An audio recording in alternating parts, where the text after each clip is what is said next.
اور دی ذات پاک تو قربان جاواں قرآن کھولیے تو سب تو پہلا اپنا تعارف کرواندا ہے کہ میں رب العالمین ہاں، پھر اپنی پسندیدہ صفت دسدا ہے کہ میں رحمان تے رحیم ہاں، پھر وہ اپنی اتھارٹی دسدا ہے کہ میں مالک یوم الدین ہاں۔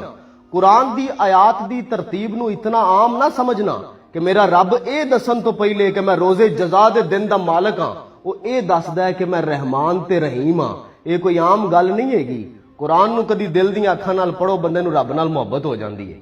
شیطان نے جب کہا نا کہ اے میرے رب میں بنی آدم کو بھٹکاؤں گا، سیدھے رستے سے ہٹا دوں گا، تو اللہ رب العزت کی ذات نے فرمایا ان میں سے جو لوٹ کے میری طرف آئیں گے میں ہر حال میں ان پہ رحم کروں گا۔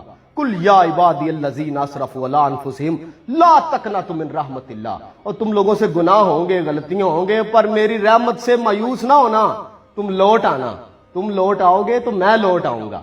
اللہ رب العزت کی ذات نے خود اپنی صفت رحمت کو اپنے غضب پہ حاوی کر دیا ہے۔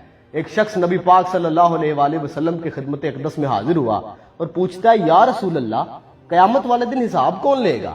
میرے آقا نے فرمایا کہ اللہ خود حساب لے گا۔ اس نے جواب سنا تو اس کا چہرہ کھلکھلا اٹھا، کہتا ہے پھر ٹھیک ہے، اور مسکراتے ہوئے جانے لگا۔ میرے رسول نے اپنے صاحب سے کہا یار اسے بلا کے واپس لے کے آؤ۔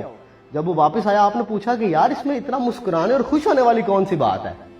اس نے کہا یا رسول اللہ ہم نے دیکھا ہے کہ اس دنیا میں جب کوئی عالی ظرف بندہ حساب لیتا ہے تو وہ بڑی نرمی کرتا ہے، چھوڑ دیتا ہے۔ اس کائنات میں میرے اللہ سے بڑا عالی ظرف کون ہے؟ رسول اللہ صلی اللہ علیہ وآلہ وسلم اس کا جواب سن کے مسکرائے اور آپ نے کہا کہ اس نے اپنے رب کو پہچان لیا ہے۔ میں مانتا ہوں عدالت جو فیصلہ دے گی، میں جانتا ہوں وکالت میرے رسول کی ہے۔